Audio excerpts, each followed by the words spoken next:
امریکا ته افغان جګړه په څومره بیه تمامه شوه؟ ګرانو لیدونکو السلام علیکم. د موضوع تر شریک کېدو وړاندې زموږ چینل حتما سبسکرایب کړئ. د امریکا پوځ افغانستان کې د طالبانو ضد جګړه کې د 2001 کال راهیسې په میلیارډونو ډالر لګولي دي. خو که د قطر پلازمینه دوحه کې د طالبانو او امریکا خبرې بریالۍ کیږي، ښایي افغانستان کې ورسره د امریکایي پوځیانو شتون هم پای ومومي. افغان ولسمشر اشرف غني وایي افغان جګړه د امریکا حکومت او ټولنې ته په 500 میلیارډ ډالر بیه تمامه شوې ده. خو دا شمیره څومره سمه ده او څنګه دومره لګښت شوی دی؟ امریکا د 2001 کال اکتوبر کې پر افغانستان په دې دلیل یرغل وکړ چې طالبانو د القاعده په خوانی مشر بن لادن او لوړپوړو مشرانو چې د سپټمبر 11 بریدونو باندې تورندي پناه ورکړې ده. امریکا طالبان له واک لرې کړل، خو دې ډلې افغانستان کې اوږدمهاله جګړه پیل کړه. افغانستان کې د امریکایي ځواکونو د شمیر ډېرېدلو سره واشنگټن اړ شو چې د طالبانو سره جګړې او بیا رغونې ته په میلیارډونو ډالر ځانګړي کړي. د امریکایي حکومت د شمیرولو مخې د 2010 او 2012 ترمنځ چې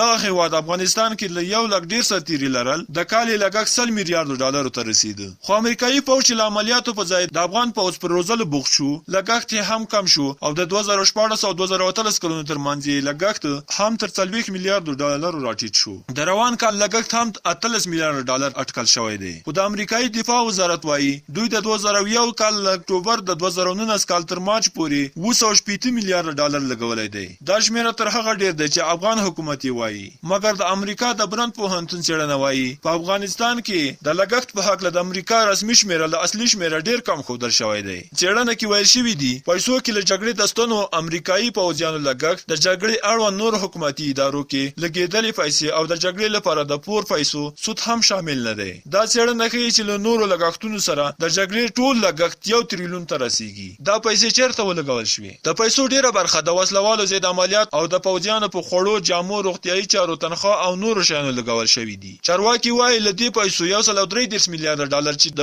ټول لګښت 14 سلنه کیږي تیر 18 کلونو کې د افغانستان پر بیا رغونه لګولې دي. له دې پیسو بیا تر نیمایي ډېری یا 80 میلیارډ ډالر د افغان امنیتي ځواکونو پر جوړولو مصرف شوي دي. پاتې هم تر ډیره د حکومتوالۍ د ښه والي او بیخ بنسټونو او همدارنګه اقتصاد او انساني مرستو او د نشئی توکو ضد هڅو کې لګول شوي دي. امریکا د ورځې 1.5 میلیونه یا د 2002 کال د دې کال تر جون نږدې 9 میلیارډ ډالر د نشئی توکو ضد هڅو لګولې دي. خو د ملګرو ملتونو شمیرې ښیي چې دا کرونده لا هم زیاتېږي. پر 2018 کال کې د افغانستان د بیا رغونې امریکایي څارونکي وویل چې تیرو 11 کلونو کې د امریکا 15.5 میلیارډ ډالر په اداري فساد کې ورک شوي دي. دا پیسې ښایي د ضایع شویو پیسو یو برخه وي. ویل کېږي چې د امریکا پیسو جګړه توده کړې، فساد یې رامنځته کړی او اورپکو ډلو ته د مرستې زمینه برابره کړې. انساني بیه څومره ده؟ په 2001 کال کې د طالبانو ضد جګړې راهیسې افغان جګړه کې د امریکا 2300 سرتیري وژل شوي او 10500 سرتیري ټپي شوي دي. د رسمي شمیرلو مخې د 2018 کال تر جون پورې افغانستان کې د امریکا 14000 سرتیري وو،